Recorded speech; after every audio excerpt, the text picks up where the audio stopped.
The December 10th, 2024 regular Planning Commission meeting is called to order. The time is 6:01 p.m. Before we begin, commissioners, please put away cell phones. If you have personal business during the meeting, please move for a recess. If you are speaking telephonically, please mute your phone unless you are speaking. Also, when speaking, please state your name for those streaming the meeting. As a reminder to attendees, this meeting is being streamed live. The camera is located in the back of the council chambers above the clock. Ms. Wellman, please call the roll. Thank you, Commissioner Seals. Commissioner Brown? Here. Commissioner Seals? Here. Here. Commissioner Langill? Here. Commissioner DeYoung? Here. And Commissioner Stafford. Here. Commissioner Seals, you do have a quorum with Commissioners Brown, Seals, Langill, DeYoung, and Stafford present. Thank you. Thank you.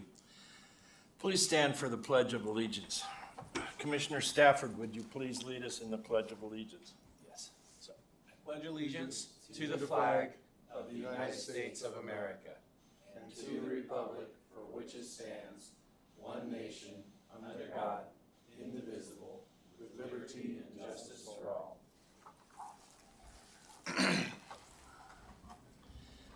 Thank you. The first item of business is approval of the agenda. Before changes are discussed, are there conflicts of interest to declare? Chairman, Commissioner Langill, I move to amend the agenda by postponing item 8.2, resolution serial number 2412, supporting the goals and initiatives for the annual capital improvement program for fiscal year 2026 until the Planning Commission's January 14th, 2025 meeting.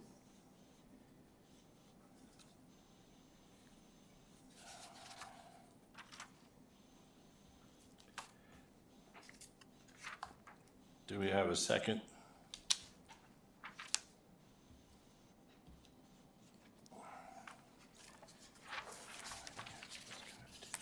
Commissioner Stafford, I'll second it. Commissioner Brown, a question.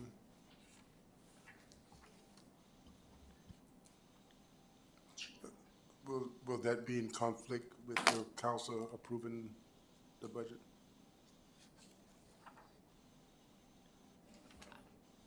So one option that we could do right now is maybe we can still talk about postponing it, but maybe we can discuss it, the postponement, when we get to that agenda item. Like, would that work for you? We can do that if we want, but parliamentary procedures clearly state that if there's a problem known prior to the meeting, which it was, I discussed it with you on Friday, that you change the agenda. If the commission wants to go ahead and wait until the item comes up, that's fine with me. And this is Ms. Wellman. The only reason that I was asking was at the point where if we discuss the agenda item during the agenda portion, like we haven't approved amending the agenda, so we really can't make a motion to postpone the item. I would disagree with Okay. that. All right. Respectfully, but Okay. we'll do it that way. I will actually retract what I just said and actually take a step back at this point.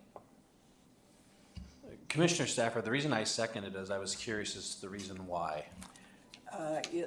May I speak? May I respond? The package is not complete. When you look at the resolution, all we have is the resolution. There's errors even in the resolution. It gives the Public Works time to give us all of the backup documentation, which is not there. I don't know if the Planning Commission has ever seen any of this documentation, but now we are being asked to approve it. So it would give Public Works time to get us that information so that we can look at it and define and correct lines 12 and 25. Commissioner Seals, may I make a comment? I'd recommend that it continue to stay on today's agenda and it can be discussed during the agenda item, and then the commission can make a decision during that time. I don't recommend pulling it tonight. I recommend discussing it. Thank you, Eric.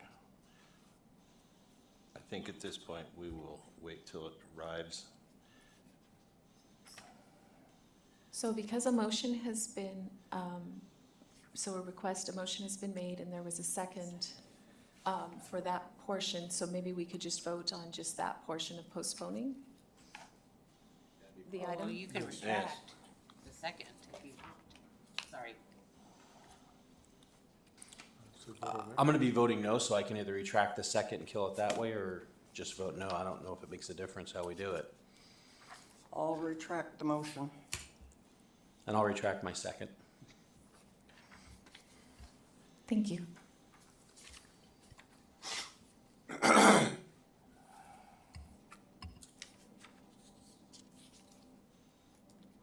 If the commission would like to discuss anything under the consent agenda, such as the minutes, they need to be removed from the consent agenda and placed under new business at this time.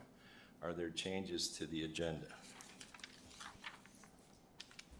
This is Ms. Wellman. I have one change to the agenda. I'd like to move item 12, clerk's comments, to right after, that would be item 12, right after approval of the agenda 4.0. So it would be moved forward there. Do I have a motion to amend it, to approve the agenda as amended? Commissioner Brown, I move. Do I have a second? Commissioner Stafford, second. Will the city planner call for a roll call vote? Can we have discussion? I'd like to know the reason. Is there discussion? Is there discussion? Just mainly what is the reason? If I understand it, we're moving item 12, staff, clerk, attorney, and commission comments. No, just the clerk portion. This is, Oh, just the this is Ms. clerk. Wellman, and just the clerk portion, yes. Who is now the planner? I understand that, okay.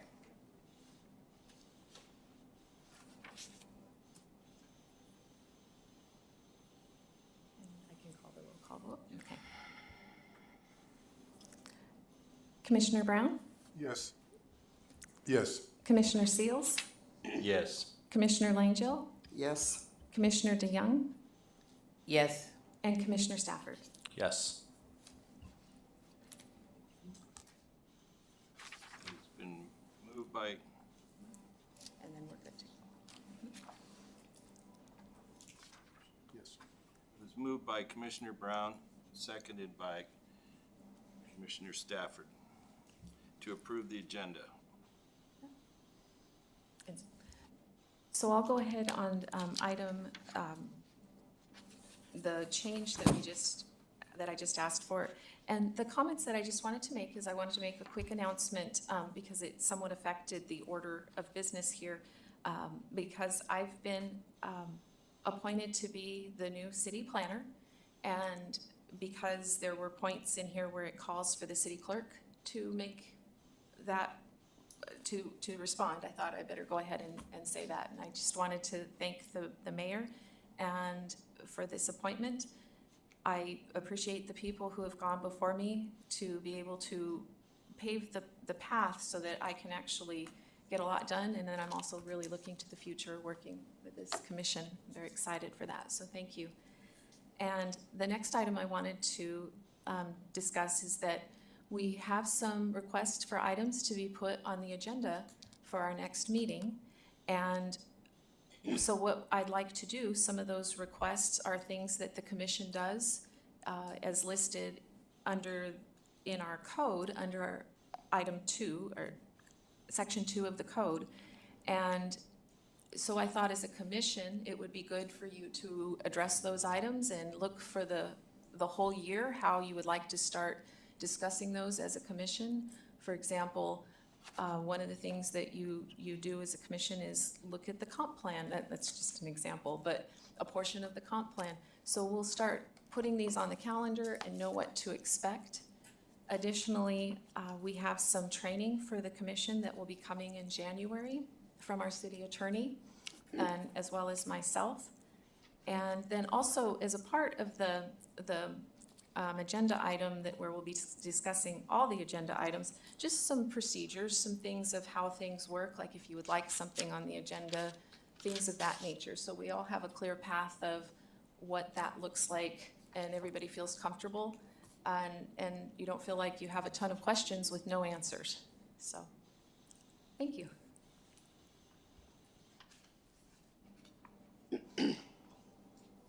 Moving on to number 5, reports. Do we have a report from our Public Works Director this evening? No report tonight. We don't have a city attorney online. Next item on the agenda is the public hearing. We do not have any items scheduled for public hearing tonight, so we move on to persons to be heard. We are now at persons to be heard, a time for members of the public to share their views with the Planning Commission. This is not a question and answer period or a time for dialogue. Speakers may be referred to administration, or issues raised may be taken under advisement by the Commission or administration. Anyone wishing to step forward may do so at this time.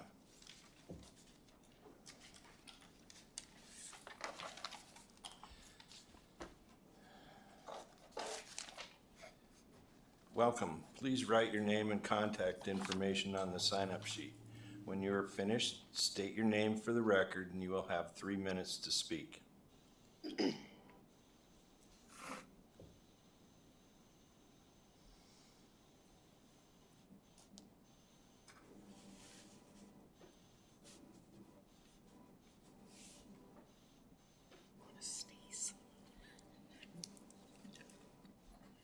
Guess I'm not a city resident. It's weird.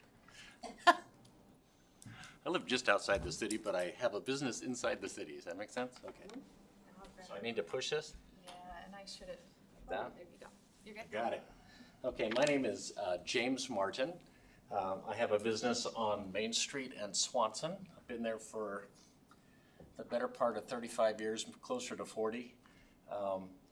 Anyway, this is just an FYI. So we know that Main Street is going to be upgraded. We're really thrilled about it. We think it's going to be great. We just recently, about a month ago, we got a plan, and I think that Eric gave the presentation, and it was really good.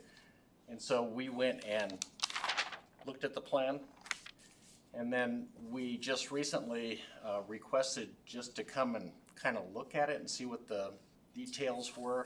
And we received a second plan, which is modified from the plan that we got a month ago. And they're both fine. So we just said, can we come talk about it? And they said that, sure, anytime, come and visit with us. So we set up a meeting for Thursday, but then they came back and they said they won't allow us to have a meeting unless we have either Public Works, Eric, with us, or somebody else from the city with us to just look at it. It's not a question or answer thing. It's just, I want to know what the plan is. So is it this plan, or is it that plan, or has it been upgraded, or how it's going? So I don't know if you've seen the latest plan, but that's the latest plan that I received. Looks a little different than the plan that you presented, which is fine. So that was it.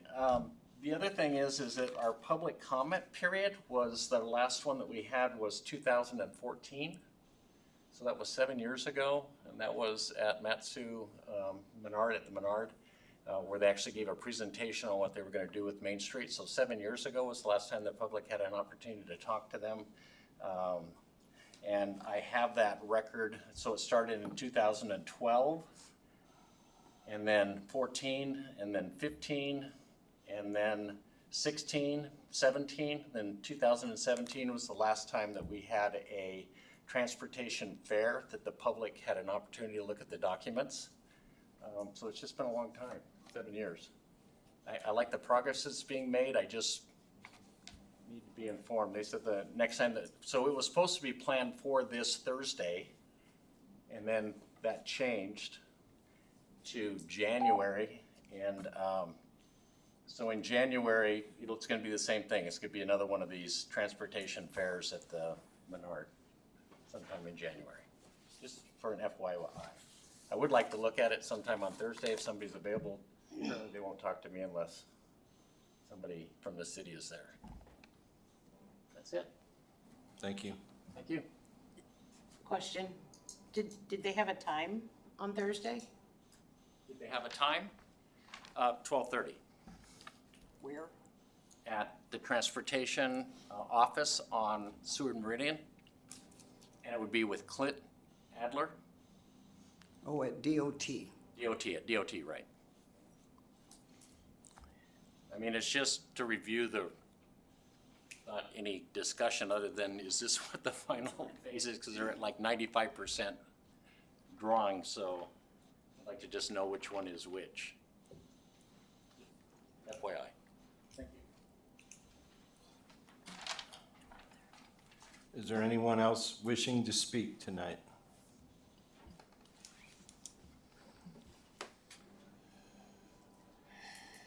Welcome. Please write your name and contact information on the sign-up sheet. When you're finished, state your name for the record, and you will have 3 minutes to speak.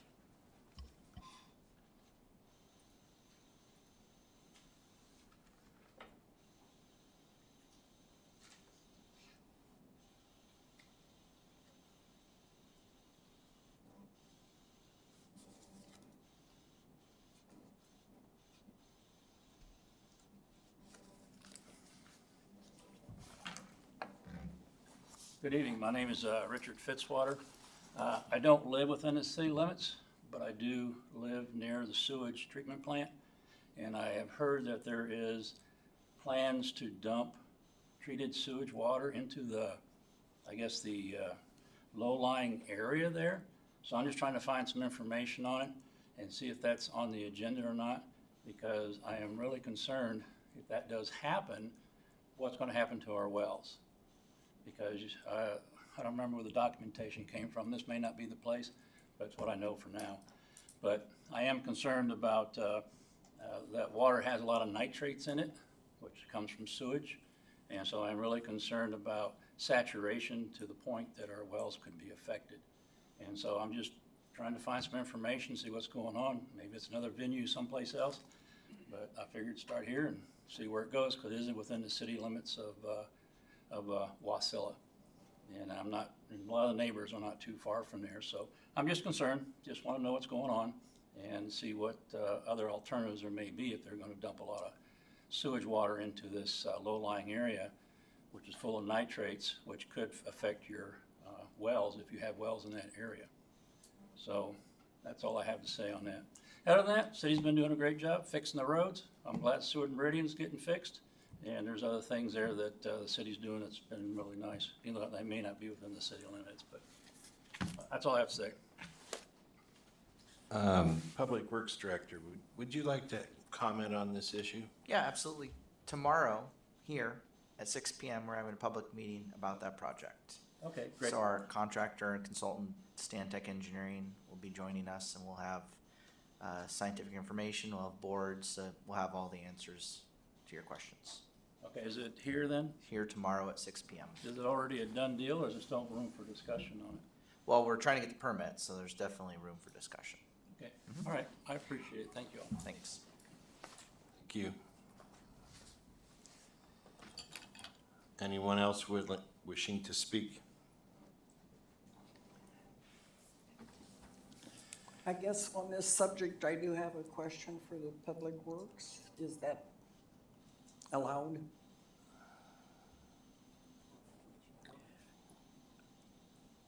This plan, has it come before the Planning Commission yet?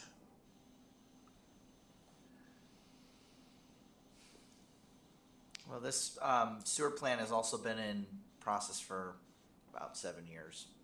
So I know that there had been public meetings back in 17, 18, 19. I don't know when it's come in front of the Planning Commission.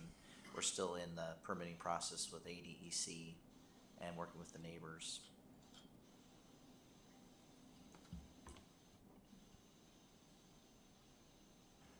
Chair Seals, as long as I've been on the commission, the sewer treatment plant has not come before the planning commission.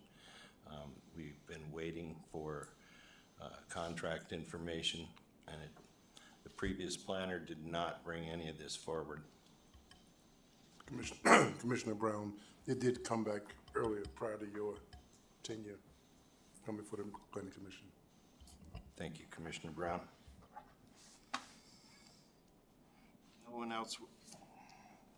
No one else wishing to speak. The next item of business is the consent agenda.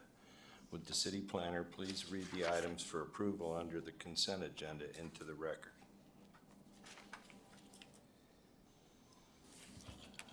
Thank you, Commissioner Seals. Under the consent agenda tonight, we have the minutes of the preceding meetings, the regular meeting minutes November 12th, 2024, and the regular meeting minutes November 19th, 2024.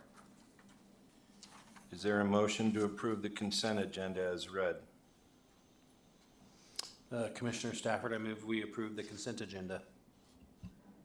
Do I have a second? Commissioner Brown, second. Is there any discussion?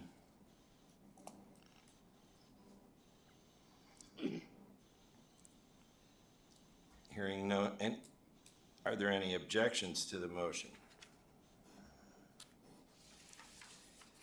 Hearing none, the motion is approved. Next on the agenda is new business. Will the city planner please read the agenda item under new business? Thank you, Commissioner Seals. Under new business 8.1, we have the public hearing. Item number 1, conditional use permit 24-05, resolution serial number 24-11. The applicant is Carrie Williams Atwell on behalf of the owner, Lowe's HIW Inc. The request is a conditional use approval for a 15,000 square foot storage facility for an existing Lowe's lot. The lot area is 1.15 acres. The location is Mountain Village Plaza, RSB B3, L3, Block 3, Lot 3A, 2551 East Mountain Village Drive, Wasilla, Alaska 99654, and the zoning is commercial.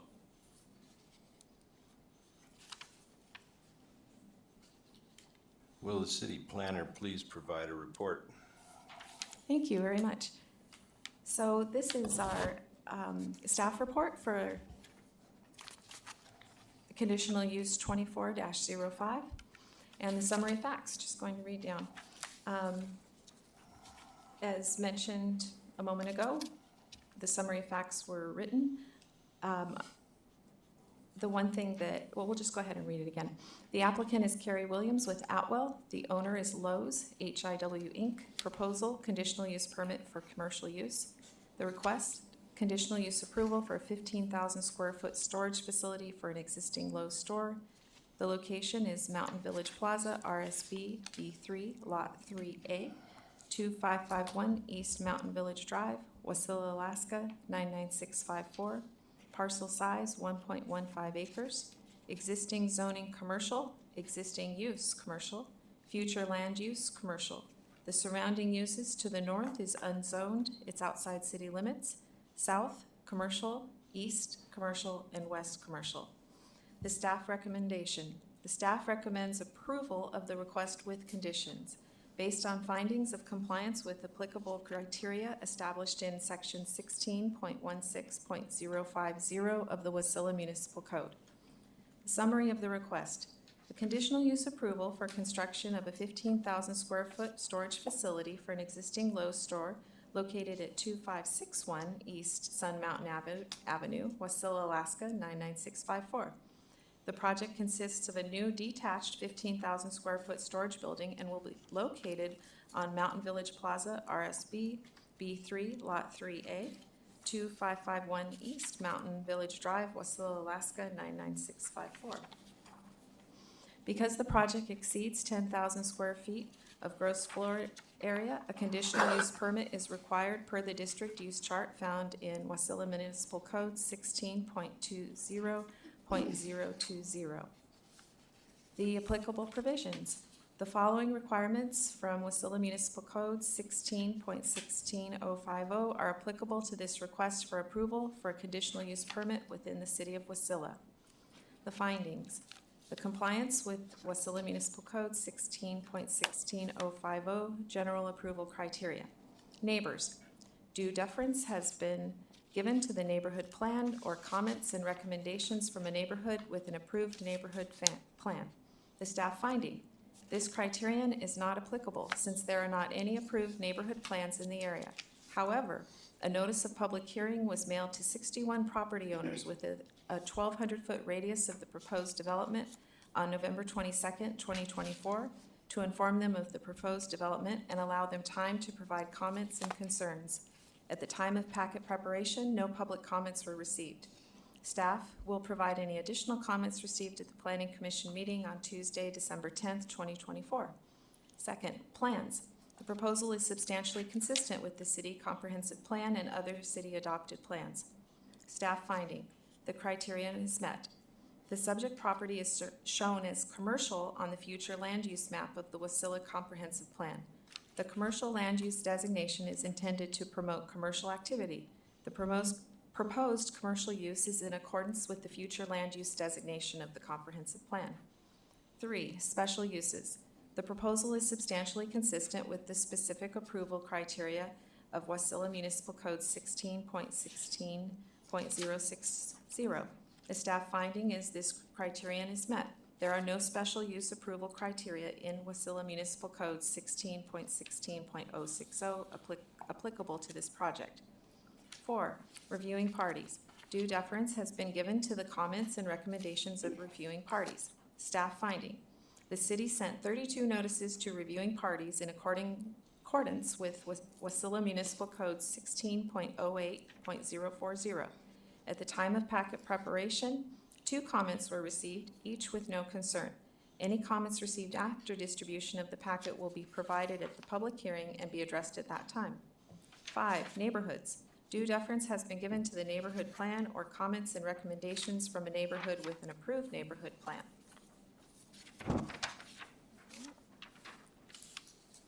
Staff finding, and we note the staff finding for section 1 above. Number 6, fire safety and emergency access. The proposal shall not pose a fire danger as determined by the Central Mat-Su Fire Department Fire Marshal for the district in which the proposed use is located. Adequate access for emergency and police vehicles must be provided. Staff finding. Staff recommends as a condition of approval that the applicant must obtain a letter from the Central Mat-Su Fire Department, CMSFD, Fire Marshal for certificate of approval, indicating the development conforms to the current CMSFD adopted building and fire codes. 7. Traffic. The proposed use shall not overload the street system with traffic or result in unsafe streets or dangers to the pedestrians. When development is proposed and the volume of traffic is expected to exceed 100 vehicles during peak hour, as estimated by the city planner, a licensed professional engineer shall conduct an analysis of the vehicle trip generation characteristics of the development. The engineer may use the average trip generation factors in the table in subsection B of this section, which are based upon the Institute of Transportation Engineers Informational Report, Trip Generation, 3rd edition, to determine anticipated traffic for establishing the number, size, and design of driveways, access roads, intersection improvements needed to accommodate the development. Staff finding. The proposed use does not overload the street system with traffic or result in unsafe streets or dangers to the pedestrians. 8. Dimensional standards. The dimensional requirements of Wasilla Municipal Code 16.24010 are met. This criterion is met per Wasilla Municipal Code 16.24.010. This includes building, height, setback requirements for buildings for lot lines, and parking. There is a reduction in the rear yard setback from 25 feet reduced to 23 feet. Per Wasilla Municipal Code 16.24.030 commercial, the setbacks may be reduced by the city planner after an investigation and finding that the resulting lesser setback would meet the purpose of the standards. The setback for the rear yard is reduced by 2 feet to allow for maximum distance from an existing infiltration gallery. The standard for the front yard step back is 25 feet required, 35 feet provided. Yes, the standard was met. The rear yard setback required is 25 feet, provided 23 feet. The standard met. Yes. Side yard setback 10 feet, provided 15 feet. Has the standard been met? Yes. The building height 35 feet, or excuse me, the building height required 35 feet, provided 29 feet, and the standard is met. Yes. Parking. The parking, loading areas, and snow storage sites for the proposal shall be adequate, safe, and properly designed. The developer may be required to install acceptable lighting at pedestrian or vehicular access points. The staff finding is the storage building will require no additional parking. The existing parking areas that will be eliminated were currently being used for storage containers. The site will utilize the asphalt pavement and make pavement improvements as necessary. No impacts are anticipated to open space or landscape areas. A snow storage site is identified and acceptable. The site is intended to ensure all snow removal to be complete within 7 days of accumulation. 10. Utilities. The proposed use shall be adequately served by water, sewer, electricity, on-site water, sewer systems, and other utilities. Staff finding. The building will require relocation of the existing outlet pipe from the infiltration gallery, a new water service to the building, natural gas and power service connected to the building. Proposed utility services to the building will be water, gas, and electric. No sanitary sewer will be required for the building. Staff recommends that the applicant shall have successful application and approval of all required utility permits. Drainage. The proposed use shall provide for the control of runoff during and after construction. All roads and parking areas shall be designed to alleviate runoff into the public streets, adjoining lots, and protect rivers, lakes, and streams from the pollution. Uses may be required to provide for the conservation of natural features such as drainage basins, watersheds, and land stability. Staff finding. The proposed storage building is being placed where there is currently existing pavement. Therefore, the impervious area will remain the same. No proposed improvements are anticipated as the existing underground infiltration system will remain in place. 12. Large developments. Residential developments of more than 4 units or non-residential development of more than 10,000 square feet gross area may be required to provide a site plan showing measures to be taken per the preservation of open space, sensitive areas, and other natural features. Provision of common signage, provision for landscaping, and provisions for safe and effective circulation of vehicles, pedestrians, and bicycles. Non-residential large developments must be located with frontage on one of the following classes of streets: interstate, minor, arterial, major collector, or commercial. Staff finding this is not applicable. 13. Peak use. The proposed use shall not result in significantly different peak use characteristics than surrounding uses or other uses allowed in the district. Staff finding this criterion is satisfied. The storage building is for the store and therefore has the same peak use characteristic as the surrounding uses. 14. Off-site impacts. The proposal shall not significantly impact surrounding properties with excessive noise, fumes, or odors, glare, smoke, light, vibration, dust, litter, or interference in any radio or television receivers off of the premises, or cause significant line voltage fluctuation off the premises. Radio transmitters and any electronic communications equipment regulated by the Federal Communications Commission is specifically excluded from regulation by this section. Welding operation of electrical appliances or power tools or similar activities that cause off-site impacts as described above are specifically regulated by this subsection. Buffering may be required to ameliorate impacts between residential and non-residential uses. The owner of the property upon which the buffer is constructed is responsible for the maintenance of the buffer in a condition that will meet the intent of this criteria. Staff finding. This criterion is satisfied. The project is not anticipated to cause negative off-site impacts described in this criterion. 15. Landscaping. The proposed use shall be designed in a manner that minimizes the removal of trees and vegetative cover and shall conform to the standards in the title concerning the provision and maintenance of landscaping and any landscaping plan that is required for the proposed use under this title. Staff finding. The building is being placed on an existing paved area and therefore will not impact any vegetation. 16, walkways, sidewalks, and bike paths. Pedestrian walkways or bicycle paths may be required where necessary to provide reasonable circulation or access to schools, playgrounds, shopping areas, transportation, or other community facilities. Improvements must be constructed to standards adopted by the engineer. Staff finding, the criterion has been met. There are no additional walkways, sidewalks, or bike paths proposed since the proposed storage building will be located on existing asphalt pavement. 17, water, sewage, and drainage system. If a proposed use is within 500 feet of an existing adequate public water system, the developer may be required to construct a distribution system and the connection to the public system. Staff findings, see number 10 above. 18, historic resources. The proposed use shall not adversely impact any historic resource prior to the assessment of that resource by the city. Staff finding, there are no known historic resources in the area, therefore this criterion is met. Appearance, the proposed use may be required to blend in with the general neighborhood appearance and architecture. Building spacing, setbacks, lot coverage, and height must be designed to provide adequate provisions for natural light and air. The staff finding, the proposed use blends in with the general neighborhood appearance and architecture. 20, open space and facilities. The applicant may be required to dedicate land for open space drainage, utilities, access, parks, or playgrounds. Any dedication required by the city must be based on a written finding that the area is necessary for public use or safety, and the dedication is in compliance with adopted municipal plans and policy. Staff finding is, the staff finds that this criterion is satisfied. Dedication of land for open space, drainage, utilities, access, parks, or playgrounds will not be necessary. 21, winter hassles. The proposed use shall not significantly increase the impact on the surrounding area from glaciation or drifting snow.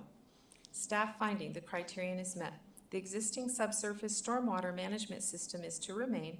However, the existing 15-inch diameter storm sewer outfall pipe to be relocated approximately 10 feet north of proposed building. No increase in impervious surfaces and no advanced impacts to stormwater management or drainage patterns are anticipated as part of this project. Recommendation, based on the findings above, staff recommends that the Planning Commission approve conditional use permit with the following conditions. Number 1, all development on site must substantially comply with the site plan and plan submittal attached as Exhibit B in Resolution Serial Number 24-11, except as indicated in these conditions of approval or otherwise noted. Any changes to the plans must be submitted to the city planner for review. Minor revisions may be approved by the city planner, and all other changes must be approved as an amendment to the conditional use permit. 2, the applicant must obtain a letter from the Central Mat-Su Fire Department, CMSFD, Fire Marshal for certificate of approval indicating the development conforms to the current CMSFD adopted building and fire codes. 3, the applicant shall have successful application and approval of all required utility permits.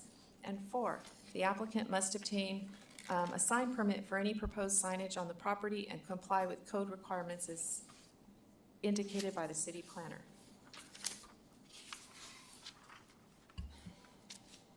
Thank you. Would the applicant like to speak on the conditional use permit 24-05? Please write your name and contact information on the sign-up sheet.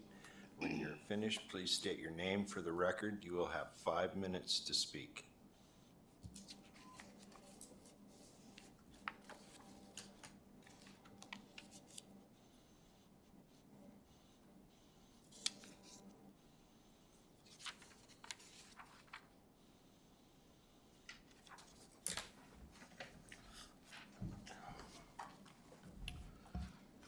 Hello, Commission and staff. Thank you for letting us present our project tonight. My name is Scott Pullis, P-U-L-I-C-E. I'm a civil engineer with Lounsbury & Associates. Also, thank you, staff, for the very thorough review of the project. If you guys want to look at the site plans that we gave you, sheet C1, that's kind of the big picture. You guys can see this existing snow storage sites where some containers are getting relocated. You can see existing sewer and water surrounding the buildings. You can see in the upper left corner where the actual track that the storage facility is going to be going on and where that infiltration gallery is. Sheet C2, I'll just give you a quick rundown of the facility description. The building is proposed to be a storage building, 100 and 100 by 50 feet. As noted, we have the 23-foot setback on that west side. We will have forklifts accessing the building through the east side and the 12-foot garage door. And there are several just man doors around the building, 3 to be exact, for egress. On the east side of the building, there'll be a 10-foot wide canopy the whole stretch of the building. We're not impacting any landscaping or anything like that. The site exists as a parking lot and we're putting a building in it. There's a retaining wall surrounding it and all the landscaping is outside of that. So we're literally just impacting existing pavement. You can see the stormwater, the underground stormwater dashed big box on the east side of the building. We have located the building to not impact that, keep it running. The only thing we had to do to modify the storm drain is build that new darker storm drain line along the north side for a new outfall because it was where the building was located. Additionally, it'll be a sprinklered building and we are bringing that water line. You can see the no proposed 6-inch fire service from the existing building to this new storage building to meet fire requirements. Additionally, we also, I think they included in your packet, have a letter already from the fire marshal agreeing that the location of the building is acceptable. It's not a full approval yet, but you know, they've seen it and they're playing along with what we've proposed so far. We'll have to go get our permit for water from them and the building permitting and all that. So going through the packet real quick, it's been covered. I don't want to review it too much, but we will just go to note 6. Staff recommends a condition of approval. The applicant must obtain a letter. We'll do that. We have no issues with that. We did note the rear yard setback has been 23 feet instead of 25 already. What other ones were there to discuss? Finding 10, applicant obtain all necessary utility permits. We intend to do that, no problem. Copy of the site drainage report. We will submit that on requirement 11. Anything else? I think that's a bit. We agree with staff on their findings and recommendations. We agree to comply with all those and have no issues with that. With that, I'll leave my remaining time for rebuttal and answer any questions you guys have.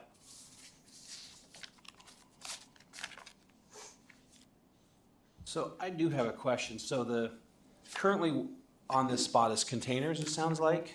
Yeah. And they're gonna get moved to the parking lot right alongside the highway. Yes. What is that gonna do for sight lines? I'm driving into Wasilla, I'm a tourist, and here's stacks of containers. I asked myself that question as I drove out here, and I could see the top of 3 of them. That was all I could see, kind of like the top corner, because there's a hill right there. If you're driving down the road, the greenscape in front of those it's actually, I think the parking lot's about 10 feet up. Okay. So when I was driving, I could see the tops of some of them, but I couldn't see, So they're already out, containers Yes. out in these spots? Yes, they're already out there. The lot was cleared, the backtrack was already cleared where they were at. And there's not nearly as many, they're not taking up a whole 4 aisles. I think I saw 2. You know, they're not taking up all those aisles shown on this map. So they've already moved the containers Yes. in preparation? Yes. Because I know we're talking about this back northeast lot where the building's going, but. Yep. So I don't know if, the city planner, do you know, does city code speak to containers? I know like when Fred Meyers did their big remodel, they had a bunch of containers. That was temporary. Does it speak to containers in the parking lot on like a permanent basis, I would guess? Do you know? So this is Planner Wellman. So this is something that we would have to address with potentially getting permits for those containers, and we would have to make sure that they, because typically what would happen is they have to match the existing building, but that is something that if you wanted to, you know, put as a condition or add onto this permit. Yeah, I mean, I know we want to be open for business. I'm just trying to think about just the visual impact. I mean, there's open for business and then there's an industrial wasteland, and obviously it's not going to go that far. I'm speaking a little hyperbolic, but I understand your concern. I don't have a count in my head of how many store, Right. containers. We do have a representative of Lowe's. I don't know if you want to make a statement on that. Probably don't give them your name. I'm Josh Doobie, the general Just manager. write your name and contact information on the sign-up sheet. And when you're finished, please state your name for the record.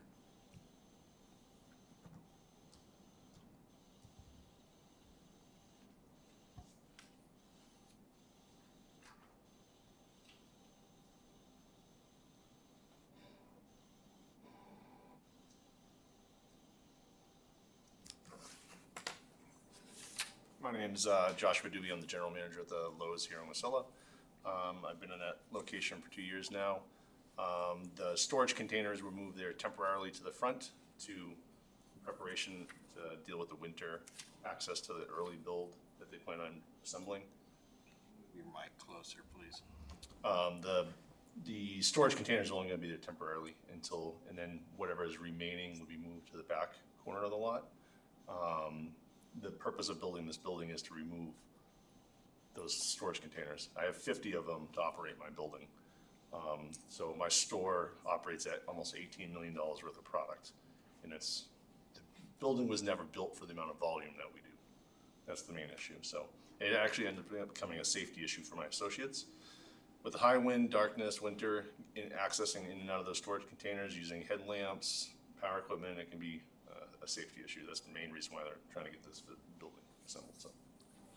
Okay, so that makes sense, that it's not the building plus the containers, it's the building to get rid of the containers. Correct, Yeah, that makes sense. Containers are gonna be, most of the containers are gonna be removed. Right. We own 3/4 of all those containers. It took a lot of work to convince our corporation to even allow to access another building. But because of our impact to our community here, that's, they're allowing us to do that, so. Yeah. Yeah, well, I appreciate that response. So that settles any concerns I would have. Commissioner Brown, kind of down those same lines, you say temporarily. I assume you don't know exactly when those gonna be removed, so I'm concerned if the space you're building was used for storage and snow removal, is this action gonna impact the snow removal or additional parking or landscaping in the parking lot? So typically, the snow would be pushed into that back section where the building is gonna be removed. What I've been discussed with Lowe's is that the snow is actually gonna be contracted to be removed from the location, which would actually help because it takes a long time for that stuff to unthaw as we're trying to operate for spring season and, getting ready for our customers, so. This is Planner Wellman. Thank you for the clarification on that. I had a brief little panic moment when it made it seem like it was going to be a permanent, and it was my understanding as well that it was just a temporary understanding. With that being said, thank you for even being here and having your Lowe's here. It's a great asset to the city. Thank you.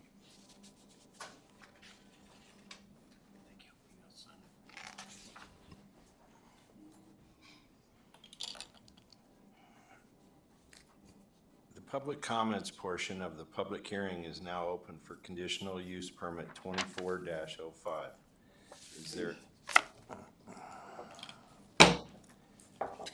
Is there anyone wishing to speak on this item? Anyone wishing to step forward may do so at this time. With no one wishing to speak, the public comment portion of the public hearing is closed. Does the applicant have anything else to address?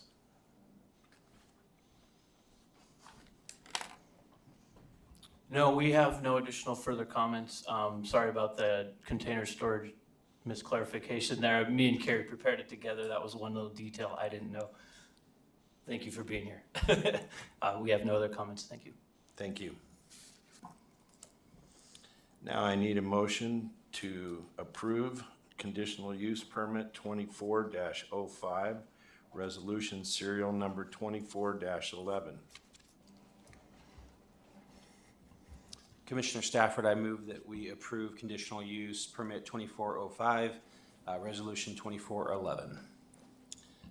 Do I have a second? Commissioner DeYoung, I second.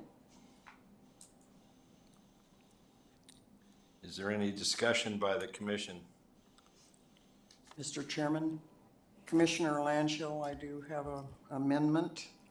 I move to amend resolution serial number 2411, line 50, item 3 by adding, the developer shall bear all costs associated with the design, construction, installation, relocation, and/or upgrade of utility infrastructure, including but not limited to water, sewer, storm, electric, gas, and telecommunications systems necessary by the development. This includes any modifications required to existing systems to accommodate the proposed development.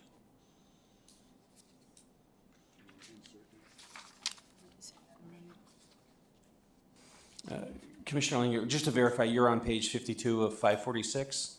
I gotta go back to it.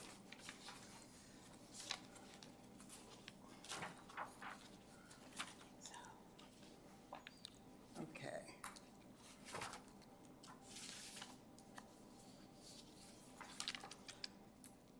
It's All right, thank you for the clarification. page 2 of 11 on the resolution, line 49, well, actually, it ended up being line 50, item 3.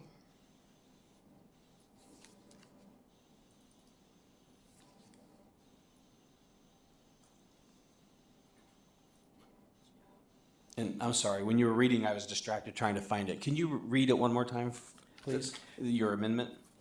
Okay, let me get back to it.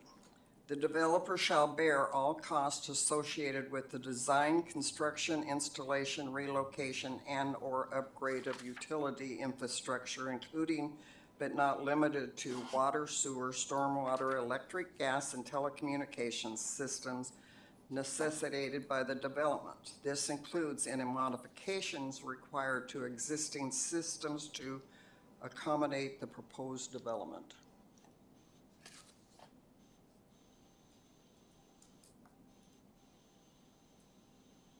I guess I'd have a question for Public Works Director. Be second first. Oh, sorry. Thank you for keeping me on track. Do I have a second to the amendment? I'll second it for the sake of discussion. Public Works Director, is that something normally that they would do anyway? Yes, it's their responsibility. I don't recommend the amendment. It's not necessary for this body of legislation. Okay. Just for clarification, the reason I submitted the amendment was in the past, this wasn't written into the resolution and the city ended up picking up $60,000+ worth of piping and water extension. It's just to clarify, I'm sure as a business person, the applicant is not going to have a problem with that. It is in code that they will pay for all utilities and modifications. I'm just asking that it be part of the contract or the resolution.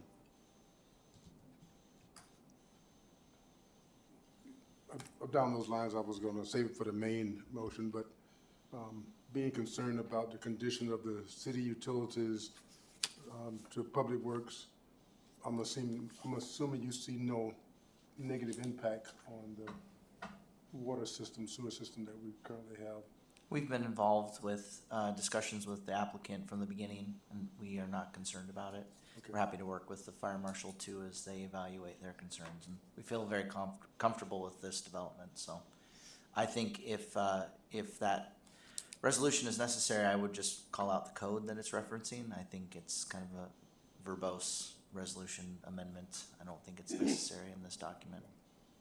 And Commissioner Brown again, and the reason I bring that up, just with the impact on the pumping system that the new commercial subdivision already have in that area now, to add even more pressure on the system that's pumping water up to the two commercial developments going in that area. Your question's about, do we have the fire flow for this new commercial space? Yeah, we feel very confident with the upgrades to our Richmond Hills Booster Station that the necessary fire protection for this building will be met. Okay, thank Did you. we hear the comment from the company engineer?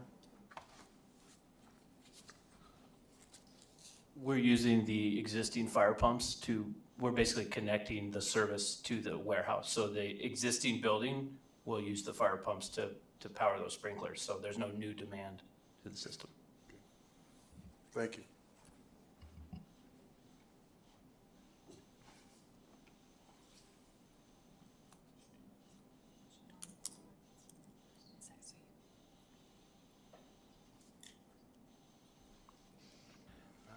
Call for a vote on the primary amendment. Commissioner Brown, how do you vote on the primary amendment? Commissioner Brown, yes. Commissioner Seals? Yes. Commissioner Langill? Yes.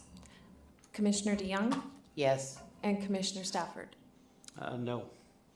And the primary vote passes with Commissioner Brown, Seals, Langill, DeYoung voting in favor, and Commissioner Stafford vote opposed. Commissioner Brown, clarification. So we did not vote on the amendment? Oh, you said primary. On the amendment we were voting on. She said primary motion. I misunderstood. Do you want me to? Commissioner Seals, would you like me to do another vote on that? If there was any miscommunication? Yes, Yes. yes. You said primary. I missed the rest of that. And so that, hearing primary, my thought was in the same thing as we were voting on the original Yeah. motion, not the amendment to the motion.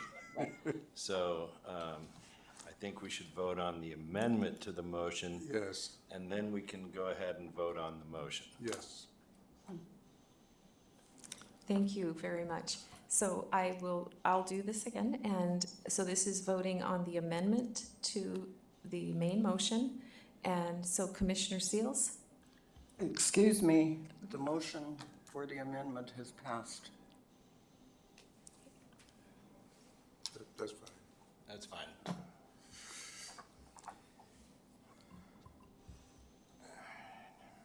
Is there any further discussion?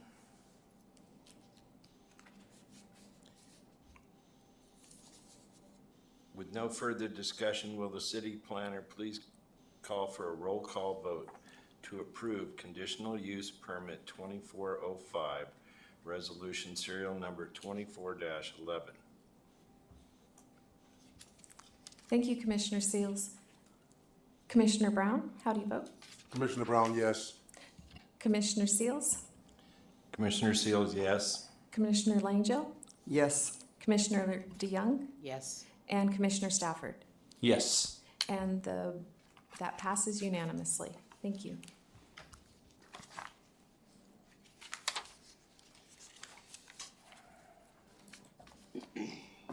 Next item under new business is item 8.2.1. Will the city planner please read the item under new business into the record? Thank you, Commissioner Seals. Under 8.2.1, well, under 8.2, we have resolutions recommended for approval. Point 1, resolution serial number 24-12, supporting the goals and initiatives for the annual capital improvement program for fiscal year 2026.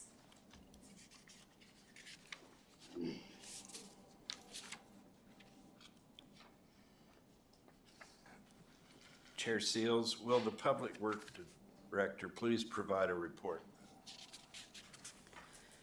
Thank you, Mr. Chairman. So, as part of the code that identifies the Planning Commission's role, 2.60.10, part of the Planning Commission's role is to investigate and prepare on an annual basis recommendations on a capital improvement program. Historically, this has been done with a document that's been created by Public Works and brought to the Planning Commission. What you have in front of you is an updated version of that document that you've seen for at least a few years now. My first interaction with it was 2 years ago when the planner at the time, her name escapes me now, Tina, said, hey, new Public Works Director, you need to bring a document to the Planning Commission. So this document has been used multiple years in a row, created by Archie Giddings, is my understanding. And so what it does is it highlights the general projects that have been on the administration's radar for capital projects. It is kind of the initial process that starts the capital improvement budget process, which is moving into the, which is actually the finance director's main product in the next few months. And so what it's done in the past is highlighted the administration's future plans and brings it in front of the Planning Commission for recommendation. One of the things that is probably useful for tonight's meeting, it's a resolution of support through the Planning Commission, so it's open to modification by the commissioners. If there's any questions about the 13 general projects, I'd be happy to answer those. One of the things it doesn't cover are plans that need to be updated soon. So we know that the comp plan is going to get started. There is only partial funding for it right now. I think there are 7 or 8 tasks in the RFP that was selected through the consultant Dowell Engineering. But funding through the original CIP only covered about the first 4 tasks. It's really important for the completion of that project that this next fiscal year have the rest of the funding. So we'd like to talk about adding the comp plan funding to round out the complete proposal. We also know that the streets plan was created in 2005. It was a 20-year document, which means 2025 is a sunset date. It needs to be updated. So the streets planning document is a project that we'll be seeking capital funds for. And then we also know that we need to put funds into water and sewer master plans. We're overdue with that. That plan is outdated as well. So those are planning documents that I think rise to the purview of the Planning Commission. So with the 13 projects listed in this resolution and any additions that the Commission would like to propose tonight, we'll take that to the council and use it as a backup supporting document as I work with the finance director and the other directors to build the CIP list that will go in front of the council. And then it would be useful for the Planning Commission as a unified body to support those as the financial numbers are brought forward in that document and as we go through the public budget creation process. The time that we'll start to see those numbers come out in the public forum is mid-April by the finance director's budget calendar. So after this meeting, whatever the resolution of support looks like, it'll be folded into and used as I work with the finance director to build that document that comes out to the public in April. So at this point, there's going to be questions if you. He's finished with him.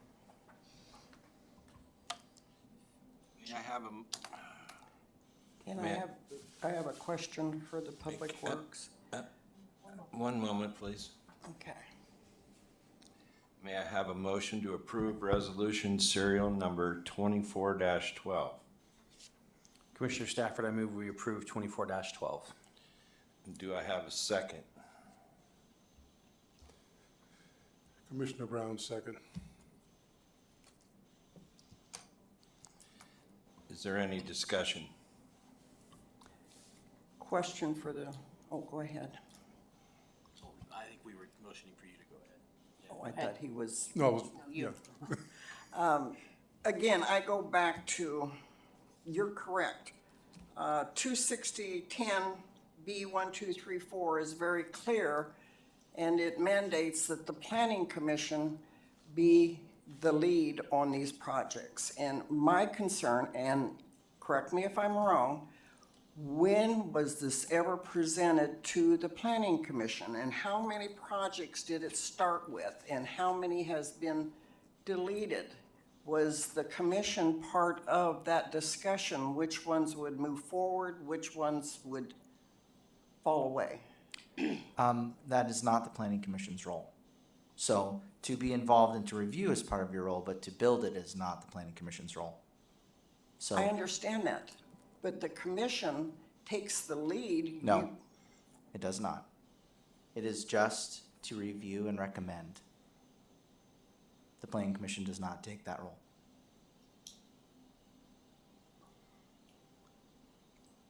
I would like that referred to the attorney.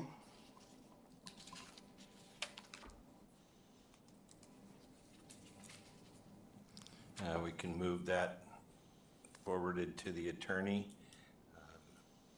We still have a motion on the floor here. Will the city planner call for a roll Well, call? question first. Okay, go ahead. To the Public Works, on the list, my concern is that this list's been developed, but it's been developed without the comprehensive plan being completed. And I would assume once that's completed, it could affect the priorities of this list. That's an excellent question. The comp plan is very important. The comp plan has not lapsed, so we have an existing comp plan. It does need to be updated. And I think what you would see from the comp plan is, you could think of it as housekeeping, especially on like the zoning side of things. We have codes that talk about what can happen with especially public projects within the city. And one of the things we went through is we digitized the zoning map and put it on the website so that it was easier to see. There were holes, if you will. So we have parks that aren't in public zoned areas, right? And we have, as we went through Title 16, we saw that some of our residential zoned areas are basically the same except for their name. So we see rural residential has almost more controls than R1 and R2. So that's where the comp plan is going to come in. It's going to say, do we have the defining controls within different zones? What zones do we need to have? For the public infrastructure side of things, I don't think there's anything lacking with the current comp plan for getting these projects, like water sewer projects. That's not going to change with the comp plan. What could change is if the comp plan has higher density somewhere, then that's going to definitely come into play with what infrastructure we need. So the comp plan will be updated. The comp plan will look at current active CIPs, but it may also lead to new ones, especially if through that process the delegating authorities say we're going to change the zone of a certain area and now we need to improve services for whatever reason, if it's transportation, if it's water, if it's sewer, then we will probably see the comp plan generate more projects. And next question, is this a priority list the way it's listed here? As in a ranking, Yes. I guess you could consider as a ranking as we would say water system improvements ranks higher than museum and town site improvements. So it's a minor ranking, but I wouldn't take it as do we need to move water and sewer around from 1 to 2? The way I initially ranked it was, water and sewer are going to rank higher than the train depot improvements, just because of the impact to the public, but not a standalone. I wouldn't get into the weeds on moving 5 to 7 or vice versa. Now, my concern asking that question is making sure that this was a ranking of some kind, because if we run out of funds, I hate to spend funds on the depot and you haven't finished the water. That's an excellent point, and I think that's the discussions that we need to have as we bring those documents out in April to say, you know, do we kind of have a ranking that we want to talk about in that decision-making tree? If funds become scarce, which are the first ones to get delayed? Commissioner Stafford, I also have a question for the Public Works Director. You know, if you've been listening to any city council meetings, we know that our water, our sewer needs improvements. The runway, we've been working hard to expand that, or you guys have, not us. And there's no like supporting documentation here, like for number 5, the police department. Is there improvements that needed there? I know they just built them a new building within the last 5 or 6 years. Is there still more improvements that are needed there? Yeah. Okay. Yeah, so we've been working with the police chief. They have they have their own fleet mechanic, and so they've been seeing really good improvements in service to the officers and the fleet by having that mechanic.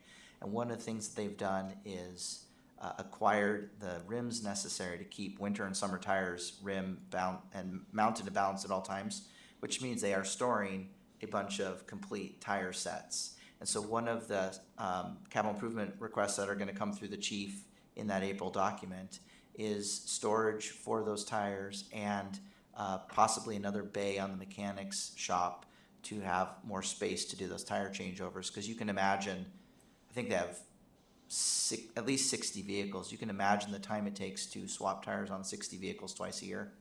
And then there are also some requests to change the traffic flow in and out of the indoor garage at the police department, because of now that they've operated it, they have some safety concerns with the driveway that they use.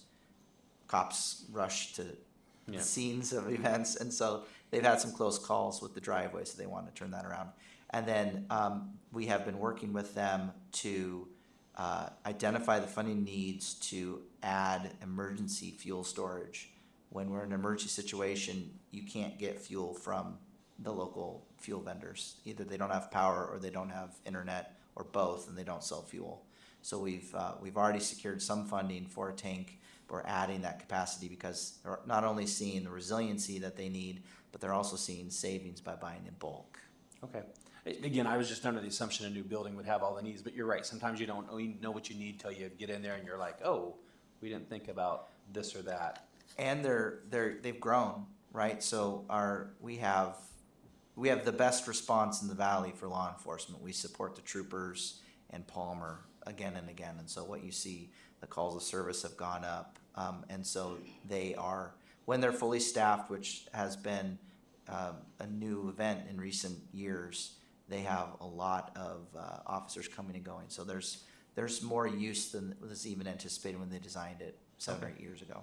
Yeah, it makes sense. Now, the train depot improvements, I know there's some like little wrap-up things from the current phase, but is there additional phases to that project? Yes. Okay, so that's where that would still be on the list. Correct. And so one of the commitments I made to the city council is to have a more public-facing design experience. So the next phases have talked about having pavilions and more expansion into the second property that we own below Home Depot. We need to have a revitalized public outreach, kind of have that guided design shred, if you will, so that public understands, the council understands, and the collaborative vision is illustrated through architectural support. And so that's restarting that program, because that project had started off with bits added together, if you will, and the council has shared that they just feel like they don't understand the vision anymore. So to bring that back, we need to have that financial support to bring that consultant in to do that. Much like what we're going to see in the comp plan. Very public-facing with meetings and design questions so that everyone has a chance to talk and can see those inputs brought back in an illustrative manner so we know where we're going and there aren't questions like we've had finishing off this first phase. Okay, and I got 2 more items, if that's okay. Because, like I said, some of these are familiar because I've heard them in city council meetings, like Bumpus. I remember the softball association had some, and I know Lake Lucille is being worked on. The museum and townside improvements, what are those looking like? Yeah, so some of those have to do with just infrastructure. They have visions of making it more ADA compliant. The curator has a desire to have community groups able to use the existing structures, but because of their age and the way they were designed, they don't have the access. So there's talks about some connected walkways and some ramps, and then improved electrical, and then some more telecom with some better cameras. One of the things we're struggling with is vagrancy as well. And so we've had to do some removal of electrical service because of people living underneath the buildings. So we're trying to exclude and harden some of those access points that are causing vagrancy issues. So there's, it's a smaller scope of project than, say, the water projects, but it's to make it more useful so that there are more continuous events at that facility. Yeah, we've got it. We may always use it. And then the final one, the Menard Center. I know they explained that the parking lot. What's in the future there that they would also like to see? Oh, that's a great question. Trying to remember what I heard from Director Bell. There have been discussions about improving some of the trail access. The parking lot at the park there, just next to the Menard that you access from Clap, that parking lot needs to be updated. It's having some pothole issues. I know that he has some kind of deferred maintenance. There's flooring that needs to be replaced. Those are what I recall off the top of my head. He's a very organized I think list. there was also a discussion about an additional snow removal vehicle. I believe they secured the funding for Okay, that council already. did that, okay. Yeah. All right, I just, like I said, there were, with no supporting documents, there was just a couple I had questions on. Like I said, some I've heard lots of discussions on. And so thank you for the clarifications on those. Another one of those ventures. Question. I didn't want to have you think that I'm just being argumentative. It's a different interpretation of code and state law. But you say this is the annual capital improvement program for fiscal year 2026. Will you have the Planning Commission review any of these projects from this point forward? No, they'll go in front of the city council So why is this before the Planning Commission? because of the code that the commission operates under. So I think you're kind of pointing out the fact that I don't know what initiated that code. It may be a historical outlier. Just as we're working through Title 16, it may be worth looking at Title 2.60 and saying, is there an update that needs to happen with this? But the way it has operated is that the city council is the leader of reviewing the CIP, and so we go through multiple meetings where we go through that with the city council as it's their review of that document. Well, I just have to say it is in code. That's my problem. I know we're rewriting it. But then, so fiscal year 2026, but down on line 25, it says the priorities for fiscal years 2026 to 2030. Is it that long? I mean, is this going to be it until 2030? So the capital improvement project is supposed to have a very long look ahead. So yes, the council wants to see a 5-year CIP list, and so what it does is it starts at the most current and forecasts out. And so what we have to show as Public Works Director and the Finance Director is give the council and the public the purview of what sort of funding requirements will be out into the future. And so you can, if you look across the state for municipalities, you'll see either a 5 or 6 year CIP planning horizon, and some places even have a future. And so that document can be enormous. It can be several hundred pages. And if you add up all of the yearly columns, it will be in the tens to hundreds of millions. And what it does is it allows the council to see what the cost of running a city is, so that you can plan ahead and say, are we going to have a cliff, if you will, of end-of-life facilities that we have to replace? How do we approach it in a logical, reasonably paced horizon so that we know if we're going to have funding shortfalls in the future, or if, in some cases, especially in cities that have bonds, if they have set a goal to say that we're going to use a certain valuation of yearly borrowing ability, are we going to have bonds at sunset? Are we going to say, especially like in infrastructure bonds, are we going to pay off a bond and then we have the ability to leverage more? We want to know about that. The city of Wasilla doesn't do that, so the city funds construction on those sorts of things. So if we, for instance, know that as we do know, that our sewer treatment plant has an extremely expensive expansion coming up, we need to show that, and it needs to have a longer horizon than 1 year. We need to show that in the coming years, we're going to have an extremely expensive project that we need to fund.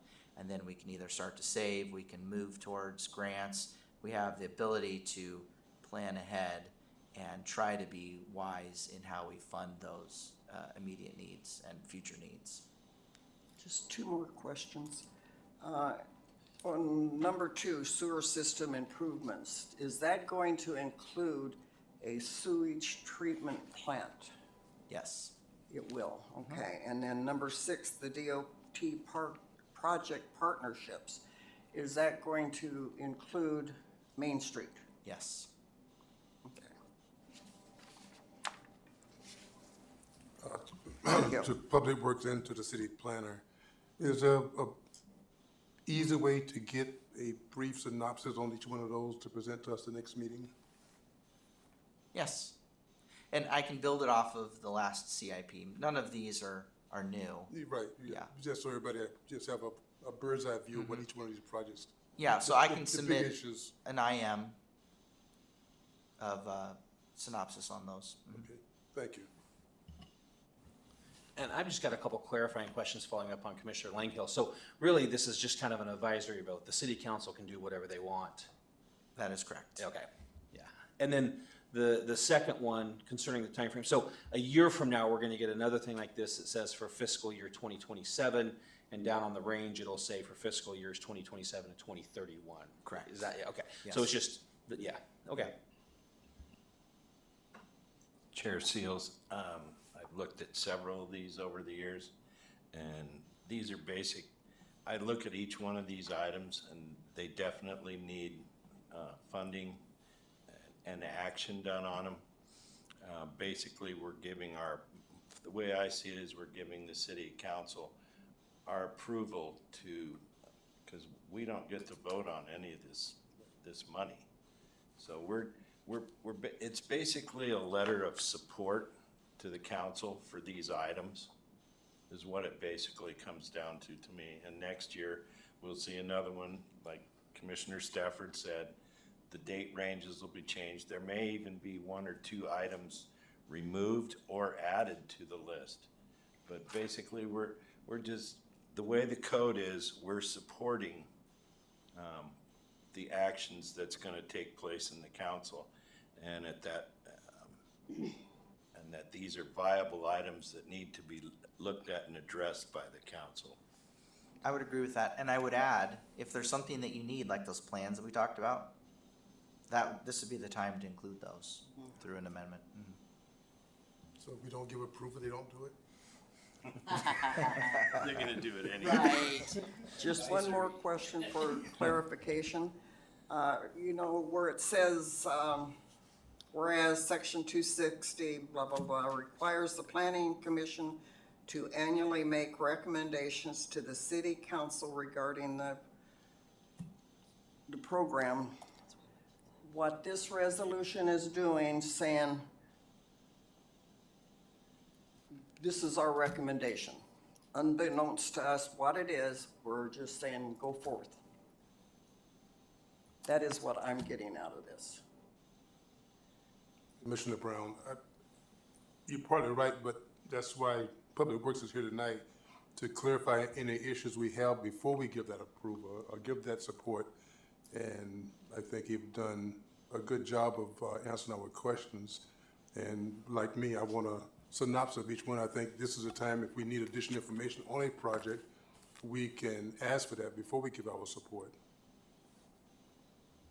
And I think moving forward, I'd be happy to include more of a staff report, if you will.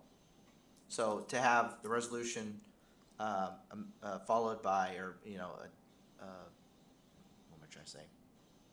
Along with the resolution, so the short synopsis, that's totally reasonable. We can make that part of the new document going forward. That would be smart. Yes. Any other discussion? Yeah, Chairman Schultz, I'd like to make an amendment, and I don't know if I need to make 3 or 1, but Public Works Director mentioned support of the comprehensive plan, a street plan, and a water sewer master plan. And I would like to see those added to these 13 items, so it'd make it a total of 16 items. I don't know if you know if I need to do 3 separate amendments, or if we can just do it all as one. I think it'd come to the clarity of the clerk. Is it clear enough for you to understand what? Through the chair, this is Planner Wellman. It's clear enough, but as we found in the past, sometimes it's best to separate, just in case anybody has any particular disapproval for one or the other.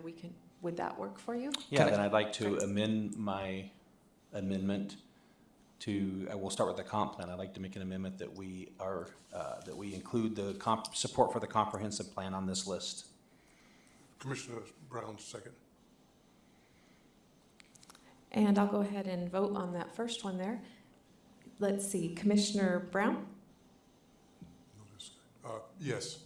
Commissioner Seals, Yes. Commissioner Langill, Yes. Commissioner DeYoung, Yes. and Commissioner Stafford. Yes. So the first amendment passes. Then I'd like to make a second amendment to add developing a street plan. Would that be the right terminology? Developing a street plan, add that to the list as well. Commissioner Brown, second. And I'll do the roll call vote. Commissioner Brown, Yes. Commissioner Seals, Yes. Commissioner Langill, Yes. Commissioner DeYoung, Yes. and Commissioner Stafford. Yes. And that passes unanimously. And then I'd like to make a third amendment to add to this list the water sewer master plan. Yes. Commissioner Brown, second.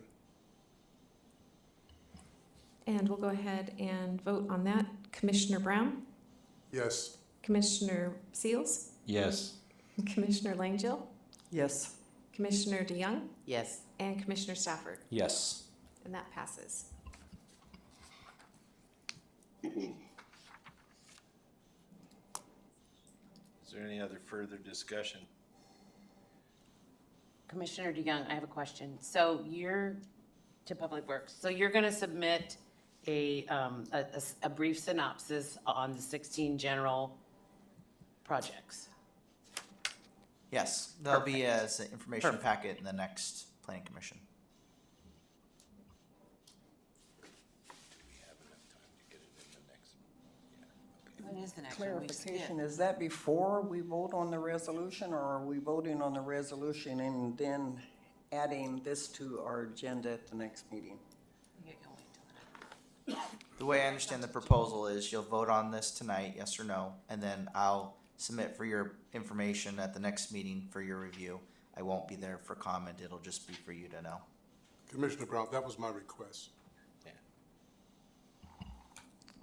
So yes, Chair Seals, we are going to vote on the original motion. And for discussion purposes, for my purposes, how I'm gonna vote, I asked the details for the plans, or the things on the list I wasn't familiar with. The rest of the things by listening to city council meetings and just over the last couple of years, I feel like I have a pretty good handle on what's on here, what they're intending to do. And so I'm gonna be fine voting yes to approve this and getting the documentation later. In future years, if we had the documentation at the same time, it would help. But I feel like I'm familiar enough with all and have asked my questions on the ones I'm not sure about. And so I'm gonna be comfortable voting yes tonight to go and approve, even though we don't have the breakdown that he's gonna provide for us later. I'm comfortable voting yes. So just wanted to explain my position. Do you have anything else, Commissioner Langill? No, I'd like the clarification, and I'm comfortable with it now. And this is Planner Wellman. So one of the things we will be discussing at the next meeting, we would have been finding out about that streets plan. So this is a perfect opportunity so I'm glad, thank you.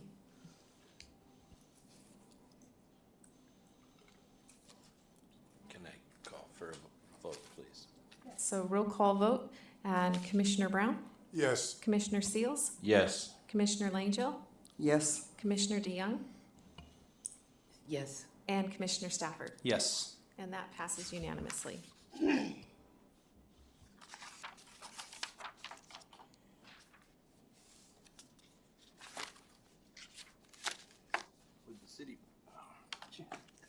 Would the city planner like to provide an update on Title 16 rewrite? Yes, I'll go ahead and read this in really quickly. So under unfinished business, we have discussion, consideration, and possible action on the draft rewrite of Wasilla Municipal Code Title 16 Land Development Code that repeals and reenacts Title 16 to substantially change the uses permitted in each zoning district, the review, enforcement, and permitting procedures, the planned unit development, landscaping, parking, conditional use, and variance procedures, and the design standards imposed by the city, or in the city. And Committee of the Whole and Clerk's note, discussion on the draft rewrite is expected to be continued at the upcoming Planning Commission meetings. Please contact the Planning Office after December 10th, 2024 for updated information. So at this point, received word from our city attorneys that they would not be able to participate tonight. We have an AML conference that is going on right now in Anchorage, and so they would like to present at our first meeting in January, which is going to be January 14th. So with your approval, we could have that motion to postpone. Chair Seals, may I have a motion to postpone item 9.1, the Title 16 rewrite, until the next meeting in January, which would be the 14th of 2025. Commissioner Stafford, I move that. Sorry, it's been a long day. Commissioner Brown, second. Will the planner call for a roll call vote? Is there any discussion? Commissioner Brown, to the planner, do you have any information as to where the city council is on this? Have they completed the review? I believe they have completed the review. Is that correct, Director Shaw?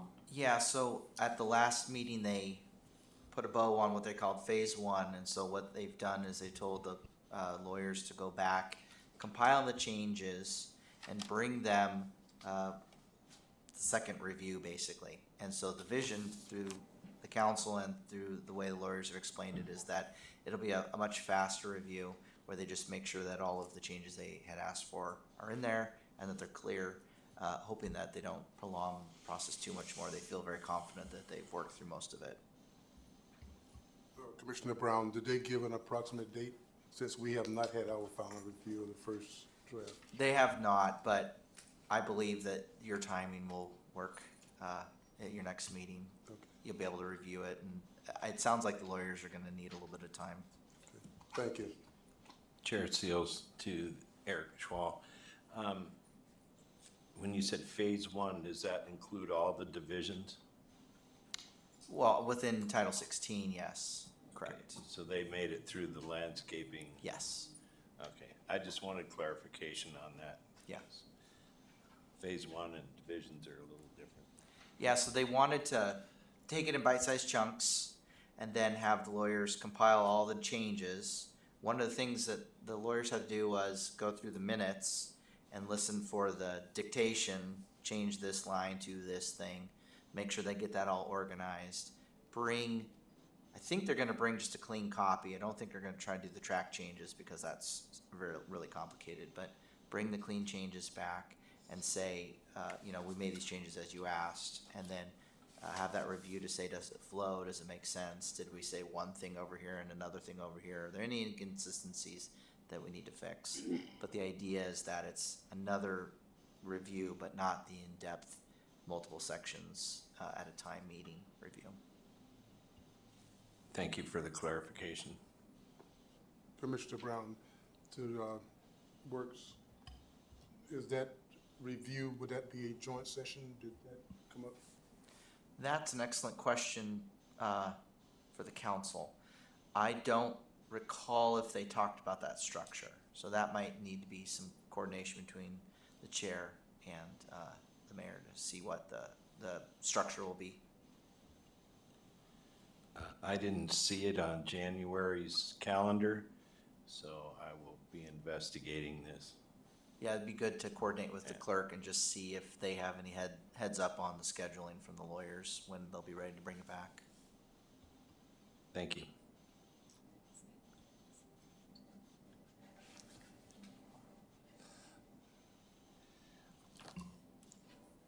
Okay, did Commissioner Brown, call for the vote.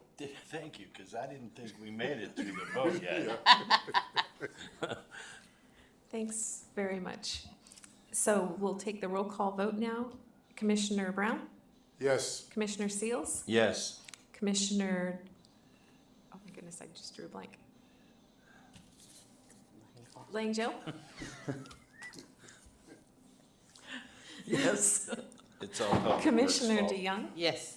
And Commissioner Stafford? Yes. And that passes unanimously. All right, we are now at communications. Are there any comments on the communications items as presented?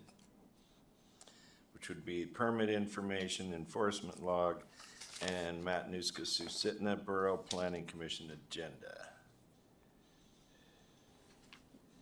Chairman Seals, I have a update. I wanted to assure the commission that your request regarding the enforcement log, we're still pursuing that. That is, I will be connecting with the attorneys to see if that's something or how that can look going forward. I know that there was a request earlier regarding open versus closed cases, and we're still working towards that. Thank you.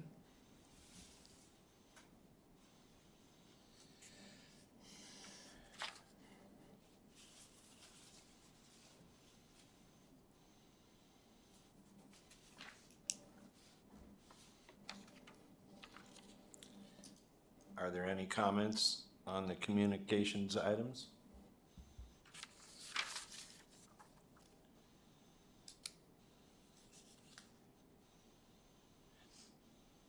Hearing none, we now move to audience comments. We are now at audience comments, a time for members of the public to share their views with the commission. This is not a question and answers period or a time for dialogue. Speakers may be referred to administration, or issues raised may be taken under advisement by the council or administration. Is there anyone present who would like to address the commission?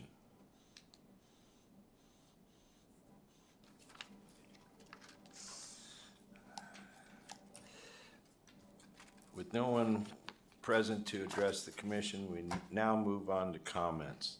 Does our new city planner have any comments? No comments, but thank you for everybody. Well, I said no comments, but now I'm talking. No comments, just kidding. Thank you for our people who are attending. It was very nice to meet you, Scott. I enjoyed working with you prior to this. And thank you for our full staff and the good questions that are being asked, because when there's a question, that means you don't have an answer.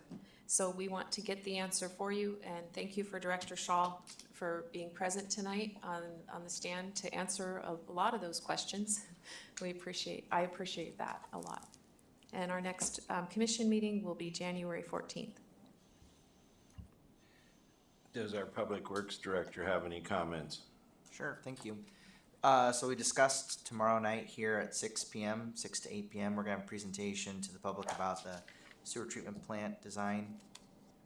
Comment about that. So back in 2014, the idea of, so backing up for a sec, so the way our sewer treatment plant works is all the buildings, businesses, homes, any system that's on the city sewer system has a septic tank at the facility that the solids settle out into. And then instead of a leach field, it goes into a pump vault. And those liquids are pumped into the city sewer. It's a pressurized manifold system. It all flows over to Herman Road, up the hill up there, and then goes down the hill, down Old Matt to our sewer treatment plant, which is down at the bottom down there off of Jude Street. Once it gets there, it goes into some aerated lagoons. We blow air into that 24 hours a day, give the bacteria enough oxygen to eat the nutrients that's in that water. It has a time that it goes through that. And then that original design had it going into a 4-acre leach field. So 4 acres of underground piping that water went into the groundwater and over time was treated by the bacteria that are in there. That system was installed in the late 80s, and as you can imagine, leach fields fail over time, so it is not operating properly. We have to pressurize that water to get it into the leach field. So in 2014, they said, well, what are we going to do? That treatment plant is on a bluff. Below the bluff is a natural wetlands, and so they got a experimental permit from DEC to take that treated water from the lagoons and discharge it into the head of that wetlands. And then we did a whole bunch of science, a whole bunch of data collection to see what the wetlands did, if it could treat it, what impacts there were. And so we have 6 years of data showing that it's highly effective in removing the final amounts of nitrates. The grass is greener, the sun and the air and all of the natural activity out there treats it very, very well. And then my predecessor failed to renew the permit for some reason. So I arrived in October of 22, and in November was told by DEC that that had not been renewed for over a year. So they told us to stop discharging. So we immediately stopped discharging and put it back into the failing beds. And we've been going through the permitting process to have it finalized. So nothing has changed in the science. It's extremely effective. It is a wetlands. It's always been a wetlands. It would remain a wetlands. And so what's happening tomorrow is, because of the Army Corps permit that we have to receive, there's been notifications, of course, to the neighbors. We've done well monitoring with the neighbors in the past. We found no indication that wells are at risk because their wells are in a different aquifer than the surface water. And so we'll continue to share with our consultants the data that we've collected over 6 or 8 years and show why we feel confident that the Army Corps can approve it and that DEC will approve it. And so that's what's going to happen tomorrow. And then next week we have a city council meeting where we'll be doing regular business of the city. And then Tuesday and Wednesday we have 2 special meetings with the city council where we go over their goals and initiatives. So that will be kind of a strategic planning process with them as they formulate the tasks and the processes they want to see this fiscal year and moving forward. And then on Thursday, we have an Airport Advisory Commission meeting where we talk about the airport master planning process. We have a presentation from HDL, our master plan consultants, talking about where we are with the master plan, which is a 20-year horizon, looking at the expansion ideas for the airport, both more taxiway areas, more lease lots, more hangar space, a longer runway, more tie downs, all of the things that come about with the interest in our airport. We are extremely popular still. We have more than 100 people on our wait list. We have people very interested in adding lease lots and building hangars at the airport. So we're receiving a lot of local and statewide interest. So there's a lot of pressure for us to continue to have a cohesive plan as we move forward. We're also in the midst of property purchases for the runway extension. So we are sending out offers to 12 properties right now to buy those parcels at the end of the runway, south end of the runway, so that we have the land control that we need to extend the runway to both 5,100 feet and the ultimate 6,000 feet. So we'll be going in front of the council because while we received $5 million from the governor for this expansion, we still need more for purchasing those properties. So I'll be going in front of the council in January with more information about those purchases. That's just the next 2 weeks. I don't know what's happening after that. We've got a lot going on, and then we're heading into the budget process, of course. So if you haven't seen the budget calendar, recommend you look, I'm trying to find my notes. There's not a resolution on here. The finance director has submitted the budget calendar, and so that would be useful for the planning commission to have a look at, because if there is a desire to come in and make comments, the plan right now is to introduce the capital budget in middle of April. So we're looking at meetings April 14th, 15th, and 16th, where we'll be going line by line, as is the typical function, discussing that with council. But there are many other meetings between now and then that will be in front of the council too. So lots happening in the next few months. That's all I have. Thank you. So I have a question for you. I'm just curious. So are you saying that so right now the pump trucks, you know, the septic companies have to drive to Anchorage because we don't have the facility for them to dump, right? Correct. Is that because we don't have a permit? Is that because I mean, what happened? Well, that's an excellent question. I think the broader problem is that there is no overarching authority for sewage management. So there are only two well, there's technically three, but there's Wasilla and there's Palmer that have sewer systems. Talkeetna has a small one, but the borough doesn't want to talk about that. They don't. They say we're not in the utilities business, but they are because of Talkeetna. But they do run the dump. And so no one has taken the flag for sludge management, sewage management. There was a plan a few years ago that there would be a septic system built at the landfill. And that got very close to coming to fruition, and then it died a political death.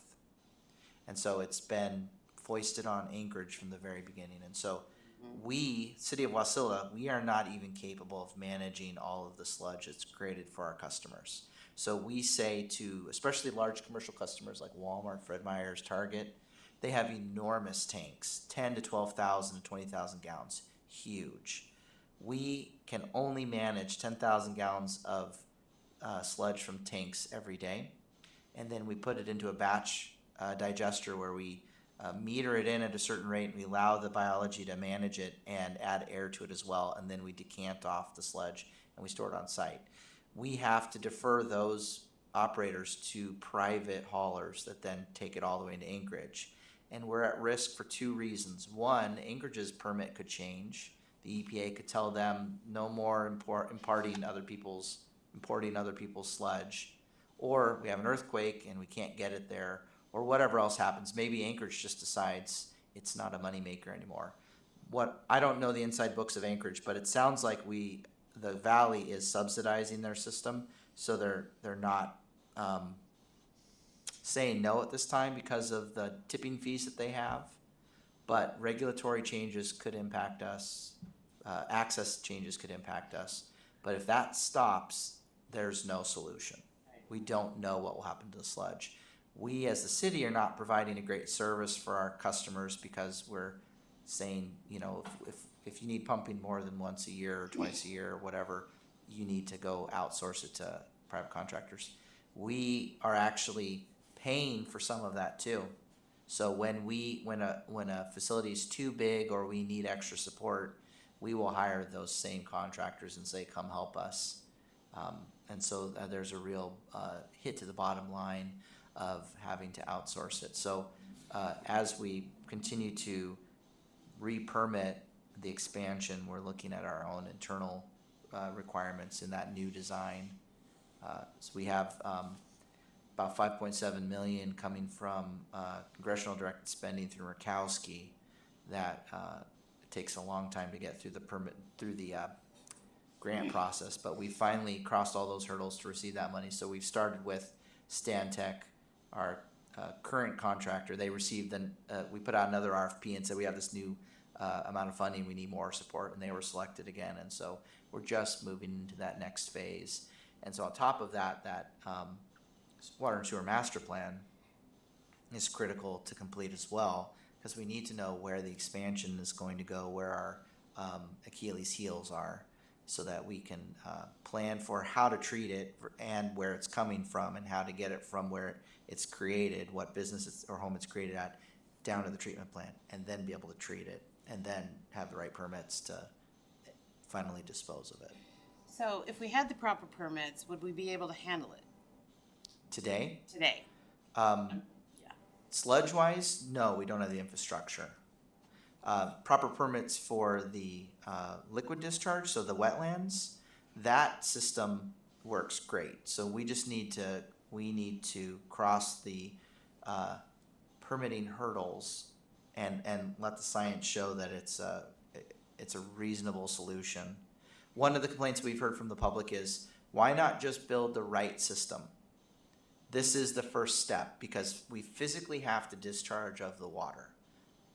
The permitting system will say what can be in the water, how much nitrates, right? We test it every day, and we submit it in, and that's recorded through the state. We have to be able to put the water somewhere, and not putting it into the ground makes more sense. Putting it onto the surface makes more sense because it's already wetlands. Injecting it has more impact on groundwater quality than putting it on the surface in an existing wetlands. And that's the discussion we have to have with the neighbors tomorrow.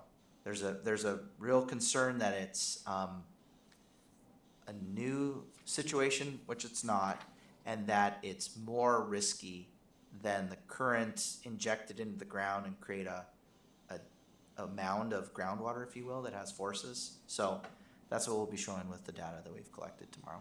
Well, I think they're imagining, Alpine Septic pulling up and just dumping into that. Correct. So you need to fix that. Yes.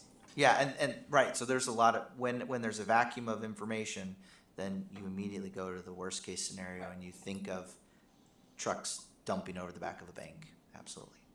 Just a quick question, is the city at a point where they would qualify for emergency funding from the feds and state to build this system?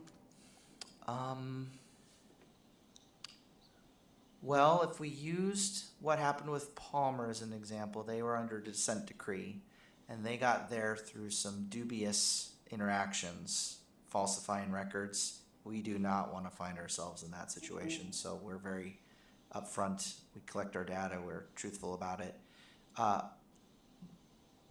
We are working with the state on revolving funds. One of the things that we have going for us, but also kind of prevents that, is we are not hurting financially. We have a very robust fund balance. We need to have the confidence to draw on that and use it for the infrastructure that we need. The mayor and the administration have been highly effective at working with the state and federal delegation to receive monies. So we received the $5.7 million from Murkowski to work on this project. We've received another $1.5 million from the state to work on this project. So they're out there using our plans to show that we're trying to work on it and receiving outside funding, but we also have to use those savings that we've put in our account for those right things. So it's one of those, if you save for a new roof, you need to spend it on the new roof. Is there a potential for putting it to the voters to increase our tax base? That's cover that? possible. I would say as a voter, do I need to increase taxes if there's a savings account that we should be using it for? The budget says, no, let's use what we saved. Let's spend that. We have almost 40 million sitting in our fund balance. So why would we collect the tax if we're not going to spend it on this infrastructure? Well, then why aren't we using the 40 million? That's the intestinal fortitude that we need. That's the $40 million question. Yeah, let's do it. Okay, back to where we were. Commissioner Brown, do you have any comments? Thank you, Chair. And thanks to Public Works for coming and giving his report, plus stepping out of his lane and answering questions for other departments. So thank you very much for that. Just a comment, the city has a motto about open for business, but I'm concerned when I look at our sewer problems and information I have from my previous position is that when you grow, sewer and water becomes one of those primary issues. And so growth is good, but you can't grow without and ignore those two big issues and stuff. And my question to the Public Works, the last one is, in my other life, water and sewer is a primary target. What is the city doing? Cybersecurity wise, Yes. yeah, we take it very serious. So we work closely with our IT director who has a vast knowledge of cybersecurity coming from the power generation side of the industry. So we have multi-factor authentication both in the city network. We're also very cognizant of controls. We do benefit that we're very analog, so we really don't have any like water sewer controls that touch the internet. So we're also very diligent in making sure that we don't cause our own problems by inadvertently opening ourselves up. Yeah. So yeah, we think of that every step of the way, carefully protecting us, but also getting the data that we need from our systems to make good operational decisions. Thank you. Thank you, Commissioner Brown. Commissioner Langill, do you have any comments? Yes, congratulations to Cindy. We look forward to you doing a great job as the new city planner. And thank you, Eric, for being here. I think this is the first time since I've been on this commission that we have input from the departments, and that is vital to us, I think. So thank you so much. I would like, Mr. Chairman, to request consensus from the commission to direct staff to coordinate and schedule a presentation by Dow LLC. They are the contractor for the comprehensive plan, and I'd like them to come and just give us a briefing, what they're doing, how they're doing it, what is the schedule. Go ahead. And through the chair, this is Planner Wellman. So we actually have been in communication. I'm meeting with Dowell next week for the first time. And part of what was going to be on that meeting in January was to talk about just what you asked, which was, you know, what is the comprehensive plan going to look like? Are they going to be presenting? So I don't know if that will help or or if that would work. Is this the training for the commission? No, this is separate. So in January at the first meeting, I was going to have, there was some things that people had requested to have on the agenda. And one of them was more of an update, like where are we with the comp plan? And give an overview of what that process was going to look like and say, you know, on this date, the Dow will be coming in to give a presentation, and then we shall be expecting, and I don't know that we have the specifics on the exact timeline of the Dow portion of it, at least after that. I don't have them yet because I haven't met with them, but as far as getting them scheduled to come in, I'd be happy as a part of that. I don't know if this would work for you to have it discussed at the next meeting in January, where If the planner can give us a briefing, then if we feel that we need more information, then to have Dow come in, I can understand that. they will definitely be coming in. Okay. That is already planned, for sure. Okay, and then just clarification on, are we still having the commission training in January? Yes, the commission training will be in January, and the only thing I wasn't certain of, I was waiting for the response from the attorney, whether it was going to be the first meeting, the second meeting, or if it was a special meeting. That was the only thing I was unclear of at this point, but yes, training for sure. Okay, I almost think it would require a work session, a separate work session, because, and I'm assuming the city clerk is going to be there too. I can't speak on behalf of the city clerk, but I do know that the attorney is coordinating along with myself. Okay, because I know she does have an excellent presentation that would be beneficial. Thank you. Commissioner DeYoung, do you have any comments? I'm good. Commissioner Stafford, do you have any comments? I've got a couple. First, congratulations to our new city planner. I'm looking forward to the continued working relationship. I want to say thank you to Dr. Martin for being consistent about being here and continuing to fight for details on the Main Street couplet. I wish there was actually more of the public here for that, especially more business owners that are going to be impacted. Public Work Director, thank you for all that you do. I'm amazed sometimes in the city council meetings, the obscure question you get and you manage to pull an answer out of somewhere. And so you're doing your job very, very well. I did have a question for you, going back to some of the questions about the sewer system. If you were given a bottomless pot of money today, could you build a structure with the land that we have big enough to handle all the cities and maybe even some of what's getting trucked into Anchorage? So it purely comes down to a money issue, not a space issue. Yes, I would say so. There's always a fear. You know, it's funny because we have our own septic tanks, right? That's the common norm. Everyone has a septic tank, and you say, I treat it right. I don't put things down that I shouldn't. And so when, I don't want to go get someone else's septic and put it in my tank, right? And that's why we have licensed operators that are keeping track of how we operate it, and we report to the state. So there's kind of this like, don't import, don't want to deal with it. The technology exists. Alaska is difficult to do some things in, right? So when bugs need a certain temperature, we're gonna have to keep it warm. We're gonna have to add heat. We're gonna have to have insulation.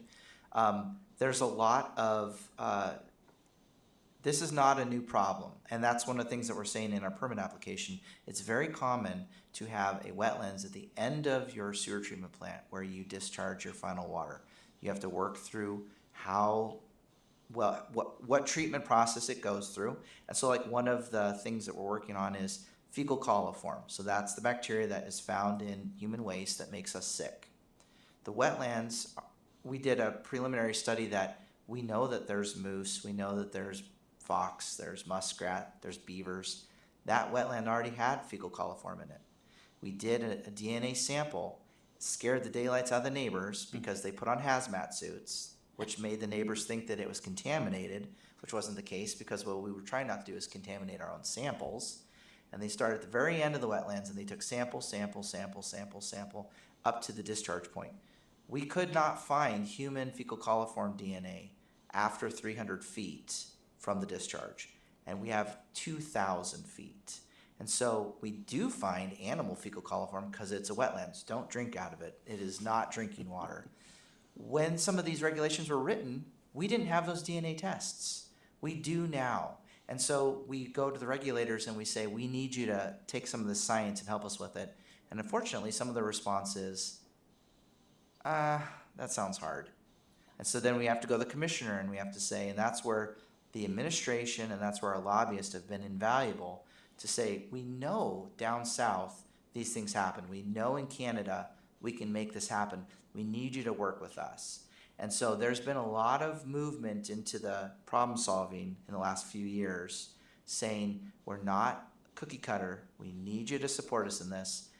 One of the things that happens with Palmer is they get a discharge into the Matanuska River. That's a mixing zone. Anchorage gets to discharge into Cook Inlet. That's a mixing zone. They're given a pass, if you will, to say, we know that there will be impacts in a certain radius. That's okay. That's a mixing zone. We run the models in it. Our wetlands is not a river and it's not a inlet. And so the first response was, can't put it in our program, can't do it. And so we said to the commissioner, is that the mantra of DEC? Don't try. We don't go ask our neighbors. We don't go ask Washington or Wyoming what to do. So we know how to treat human waste. There are humans across the world. We have industrial nations. What I would do if I had all the money is get the permit so that the clean water can be discharged into a wetlands, which makes sense. Use the sludge as what it is, a fuel source, right? So there's anaerobic digesters that make gas, and you can process it and use it internally. Some places have so much they sell it. We know what to do. It just takes infrastructure and it takes specialty. but we've never been more connected as a human society. The good ideas flow back and forth every day. We don't have to act like we're in a silo. We just need to bring the people with the knowledge in and solve this problem. But it's going to take us being bold. And I think Wasilla, being the 4th largest city in the state, is in the right position to say, we're going to be bold. We're going to make some good decisions. We live on our neighbors shopping in Wasilla, right? We only have 9,900 residents in the city, but we are doing so well as a city because we've set ourselves apart as the commerce center of the valley. We have 120,000 people that come into the city every day, and I think we owe them the acknowledgement that any of our systems are here for them. The only reason we have Lowe's, Walmart, all of these amenities is because we built the system to provide the fire service that they need, right? We work very closely with the fire department. You cannot afford to build a large store like that and pay for the infrastructure to have the fire water that you need. Sewer's a little less complicated, but on big users, it's still very, very expensive. But we provide those life and safety. We have the police. And so I think that's kind of the growth that Wasilla needs to champion, is that we know what we're doing because we're gonna own the 4th position in the state, make good long-term decisions. Yeah. I was able to do the infrastructure tour with you in the summer. We got some new faces on the council. Are you still offering that? We are, yeah. So I would encourage my fellow commissioners, if you haven't done an infrastructure tour yet, do that. It was very, very informative. See the planner and she'll get you signed up. Yes, so we actually just had a little brief break. I know that we had moved on, or it would be Deputy Administrator Nygaard had moved on to the 2nd phase of the infrastructure tour, so there's actually new things to see too. But given that not everybody got to go on the first ones, I know some of the people who still wanted to go on the first ones. And what it is, it's an overview. You went to the sewer treatment plant, the airport, what was the third? We went and saw water. Went to Yes. Richmond Hills and the tank up on Yes. Spruce. Yep. Yes, so it was very informative because a lot of the people had never even knew, that we have an airport that large. It's very eye-opening, and we had some good presenters. Sometimes you went, I understand sometimes Deputy Director Robert Walden also went. And then on this next one, I understand it's going to be the library, the Menard Center, and I'm not certain what the third one is. But Deputy Administrator Nygaard is coordinating that, and I'm pretty sure she's listening tonight. So, but if not, we'll be communicating that with her, and I can get you some answers about when we can sign up for those again. So, random thoughts by Commissioner DeYoung. Do you have any idea how much Anchorage makes off us taking our waste to? Do you have any idea? I saw a study that the Matsu Borough did, but I haven't done the math. They talk about what the cost savings would be to not truck it. I've been focused on our direct problem, but I know that there's a working group that was trying to keep the borough moving on that project that ended up dying. So it's substantial if you just think about the number of residents, and if everyone pumps every couple of years at the minimum, it's a lot of trucks every day. Yeah, my final comment is that maybe a possible revenue source, but anyway, good luck tomorrow night. I know you have probably an uphill battle with, but the facts that have been presented to me, it makes sense, but facts, emotions, sometimes one's more important than the other. But that's the end of my comments. I had one little update. So a person who may be listening online let me know that the other location, so we have the Menard Center, bulk water, library, and parks was on that 2nd infrastructure. Thank you. This is Chair Seals. My comments are, Time's up. thank you. That's, Everybody wants to go home. Yes. well, he's here and it's And so the dang exciting. Public Works Director, he stole all my thunder. You guys can come tomorrow. I'm very familiar with the Eagle River treatment plant in Eagle River and the technology that they use. I think Wasilla eventually will go in the sludge business as a fuel source, because you can, in very few short steps, the water coming out of Beagle River Treatment Plant, you can take a cup and drink it. It's that clean. And we're not talking a huge facility. I think it's 15 acres, maybe less. So, no, and with the new polymers that are out, sludge removal and sludge management is extremely easy and effective. So I'm hoping for bright things in the future for the fourth largest city in the state. And with that, hearing no other comments? Yeah, just two more, just quick ones. The DOT meeting on Thursday, is the city involved in that too? Yes, I confirmed with Clint, so I'd be happy to meet with you guys. And then the meeting on the sewer, has that been publicly notified? Tomorrow's meeting? Yeah. Yes, it was in the paper twice. Okay. And it's also got a lot of interest on Facebook, so it's definitely word's gotten around about it. Yeah, we Not mailed not letters out positive too. attention, but it does have Not attention. positive. It's always negative, so it's understandable. With no further business at hand, I'm adjourning the meeting unless an objection is raised. Dare ya? Hit that, baby.